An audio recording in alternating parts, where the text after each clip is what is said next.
Gemuruh riuh penyambutan Presiden Prabowo Subianto menggema di seantero Bandara Beijing Capital International Airport, China.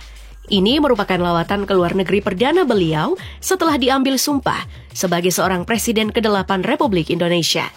China lagi-lagi jadi negara yang spesial bagi Indonesia. Bagaimana tidak? Presiden ke-7 Joko Widodo juga menjadikan negeri tirai bambu sebagai tujuan pertamanya dalam anjang sana perdananya ke luar negeri dalam rangka menghadiri KTT APEC tahun 2014 silam. Kini 10 tahun berlalu, jalinan persahabatan antara kedua negara makin erat.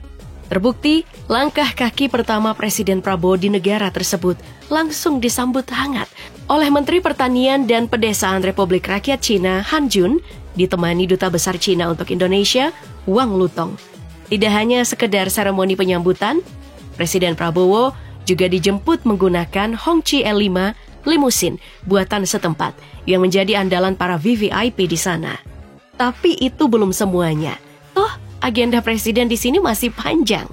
Saya bisa bertemu dengan Presiden Republik Indonesia dan itu bagi saya pikir itu sangat senang. Seperti seharusnya dalam keberangkatannya kali ini Presiden Prabowo tidak sendiri.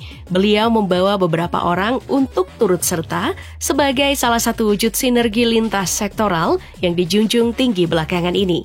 Berdiri di barisan terdepan dan paling utama dari setiap kegiatan Presiden, sekaligus menjadi paling sering menghiasi layar kaca saat mendampingi sosok Presiden.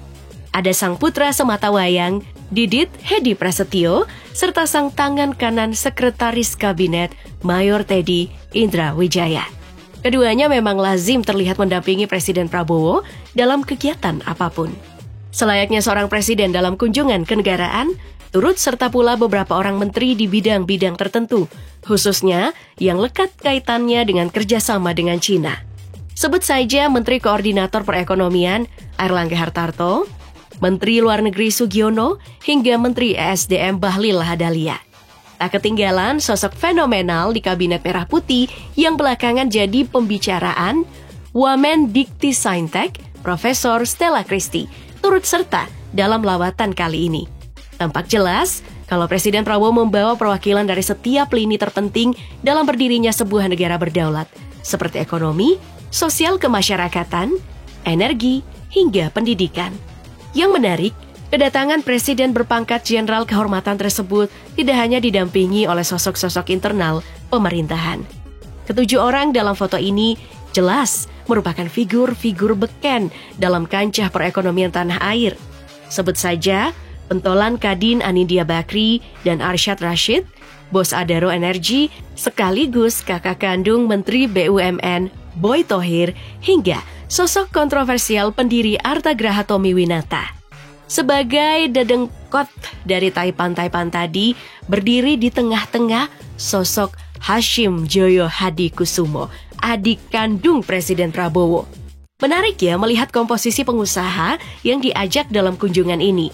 Entah itu minyak, gas, batu bara, bahkan energi bersih terbarukan. Apakah itu berarti kunjungan kali ini akan menitik beratkan pada kerjasama di bidang energi, khususnya energi terbarukan?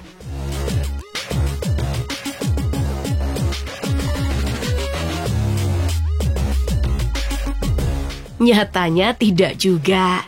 Atau bisa dibilang itu bukan satu-satunya. Pertemuan bilateral pertama yang dilakukan Presiden Prabowo adalah dengan menemui Ketua Kongres Rakyat Nasional Cina, Zhao Leqi, di Great Hall of the People, Beijing. Dalam pertemuan selama 20 menit tersebut, Presiden Prabowo berterima kasih pada pemerintah Cina karena telah mengirim delegasi khusus saat acara pengambilan sumpah jabatannya di 20 Oktober lalu. I would like to thank the government of the People's Republic of China for sending your Vice President as the special envoy.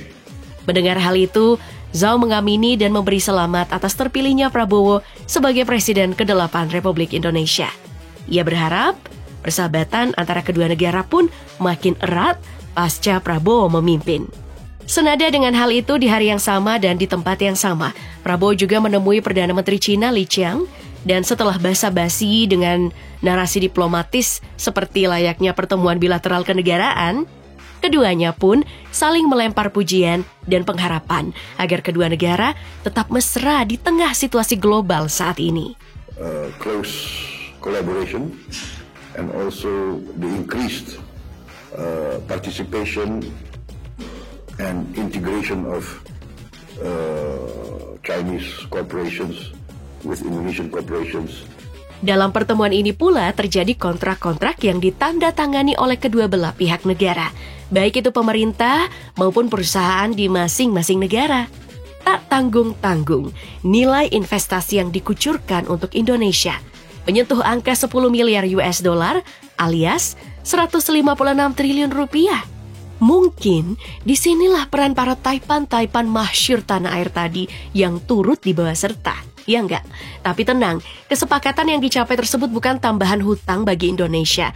Lantaran model kerjasama business to business berdampingan dengan kerjasama government to government demi memperkuat relasi dagang antar kedua negara.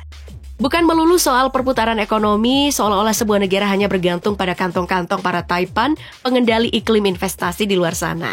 Presiden Prabowo menegaskan, kalau dirinya ingin sekali mengirim lebih banyak lagi para pelajar Indonesia untuk menimba ilmu di institut-institut kenamaan di Cina demi membentuk generasi muda yang jauh dari kata terbelakang.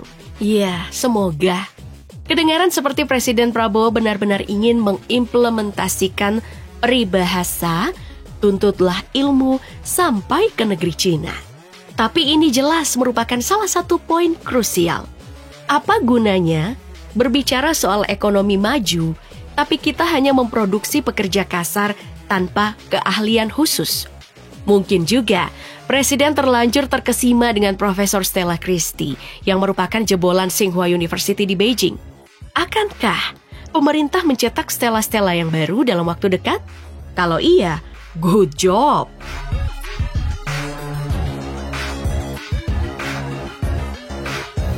Keesokan harinya, agenda terpenting dalam lawatan kenegaraan ini pun dimulai.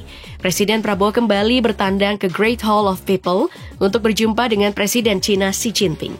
Karpet merah digelar, para prajurit berbaris rapi dengan senjata lengkap yang mengkilap. Drum band pun mulai berpacu dengan melodi, menyambut kedatangan Presiden Prabowo ke istana yang berdiri kokoh tersebut. Kedatangan Presiden Prabowo masih menggunakan limosin Hongqi L5 yang menjemputnya di bandara kemarin. Walau penampakannya tidak secantik sedan-sedan Jepang atau Jerman, tapi ini tetaplah kendaraan anti peluru dengan kenyamanan level langit seharga 10 miliar bila dirupiahkan. Sambutan luar biasa tidak berhenti di sana. Sesaat setelah berjabatan tangan dengan Xi Jinping, ratusan anak sekolah kemudian bersorak gembira, seolah kedatangan tamu jauh yang sangat ditunggu-tunggu. Tak pelak, penerimaan yang hangat tersebut menjadi kesan tersendiri bagi Presiden Prabowo. Beliau berterima kasih telah diterima dengan sangat baik, bahkan di Sabtu malam yang jauh dari kata formal. I realize that today is a Saturday evening and yet you still receive me with a state ceremony. Thank you very much. Senyum sumringah para anggota Kabinet Merah Putih tak berhenti sampai di penyambutan. Menteri Perekonomian Airlangga Hartarto membocorkan hasil pembicaraan Presiden Prabowo dengan Presiden Xi Jinping. Salah satu berita baik yang mereka bawa dari negeri panda tersebut adalah pemerintah Cina setuju untuk mendukung dalam hal pendanaan program makan siang gratis untuk siswa sekolah yang menjadi janji kampanye Prabowo Gibran dalam Pilpres yang lalu. Persetujuan tersebut tertuang dalam nota kesepahaman bertajuk Food Supplementation and School Feeding Program in Indonesia. Tidak berhenti sampai di situ, Cina juga berkomitmen untuk mendukung megaproyek bernilai fantastik, yakni Great Sea Wall atau tanggul laut raksasa yang membentang sepanjang pantai utara Pulau Jawa.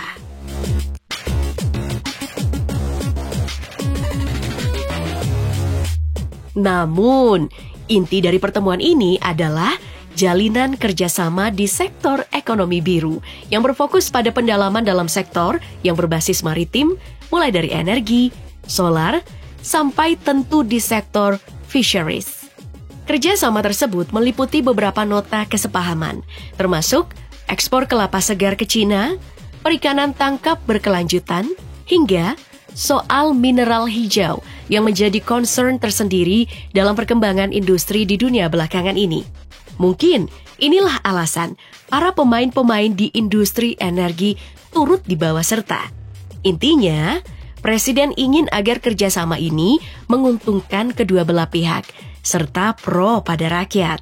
Melihat gelagat di awal masa jabatan kabinet kali ini, akankah China tetap menjadi donatur utama investasi asing di Indonesia? Kemungkinan besar iya. Tapi bagaimana bentuknya, tidak ada yang tahu pasti, selain internal pemerintahan. Harapannya sih, apapun yang terjadi, seluruhnya harus tetap pada koridor kerakyatan seperti yang digembar-gemborkan selama ini.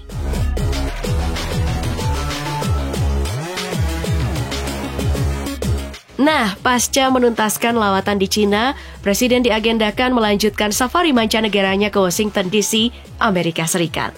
Di sana, ia akan menghadiri pertemuan bilateral serupa. Namun, apakah nantinya akan ada lagi berita-berita baik seperti saat di Cina? Tunggu kelanjutannya di sini ya.